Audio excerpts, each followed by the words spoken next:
90 лет со дня рождения народного писателя коми Геннадия Юшкова. Почтить память поэта и прозаика к мемориальной доске у Дома печати, где много лет трудился автор, пришли его родные, друзья, коллеги, деятели культуры. Геннадий Анатольевич внес огромный вклад в развитие коми-литературы. В его творческой жизни соединились поэзия, драматургия, проза, публицистика. Все произведения пронизаны любовью к своей земле, к своему народу. Романы Чугра, Бива, «Родовой знак» получили общественное признание далеко за пределами коми. Елена Кононова о том, кем мы гордимся.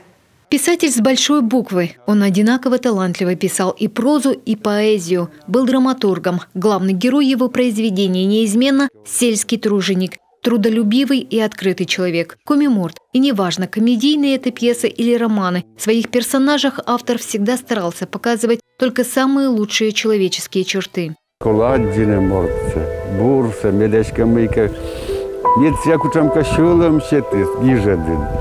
человеке всегда надо только хорошее показывать, чтобы читатель сказал: есть еще хорошие люди, вот оказывается, как надо жить. Во многих своих произведениях Геннадий Юшков размышлял, а какой он коми-народ. Особенно эта мысль прослеживается в эпическом романе «Бива», в переводе на русский «Огниво». Писатель хотел, чтобы коми-народ сохранил свою самобытность.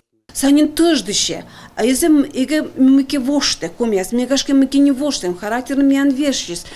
Он волнуется, а не растеряли ли мы что-то ценное, не изменился ли характер. И вот он обращается к XIV веку, где герои живут другой жизнью. Юшков показывает, что тогда коми-народ умел любить природу, налаживать свою жизнь, уважали друг друга и ценили себя как народ.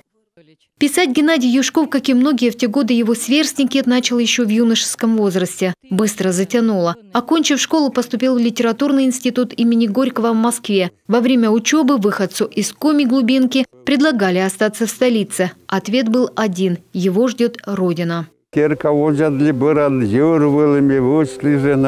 Вокруг дома обязательно должен быть забор, чтобы красиво было. Я сам делал, чтобы жизнь не останавливалась. Более 40 книг, романы, повести, стихи, рассказы, литературное наследие Геннадия Юшкова богатейшее, сочным коми-языком, метким словом и юмором. А песни, написанные на его стихи, стали поистине народными. Самая известная из них – «Коми-Ань», своеобразный гимн женщине-труженице, какой была его мама.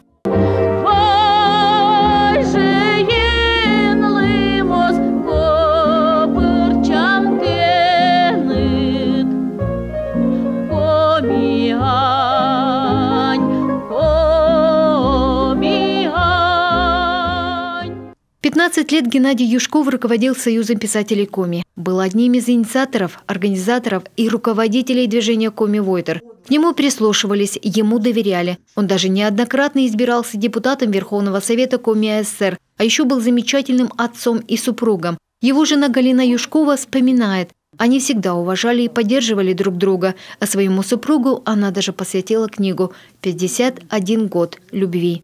Мы ни разу в жизни с ним не поругались, не поссорились ни разу в жизни. Немало произведений Геннадий Юшков посвятил детям. Он был уверен, пока будет печататься детская коми-литература, будет жить и язык коми. Больше всего мечтал, что на его место со временем придет другой молодой коми-писатель. И дело будет продолжено. Сегодня, в день 90-летия автора, дочь Геннадия Юшкова предложила учредить в республике премию имени своего отца для молодых коми-прозаиков. Елена Кононова, Галина Маркова, Олег Костромин, телеканал «Юрган».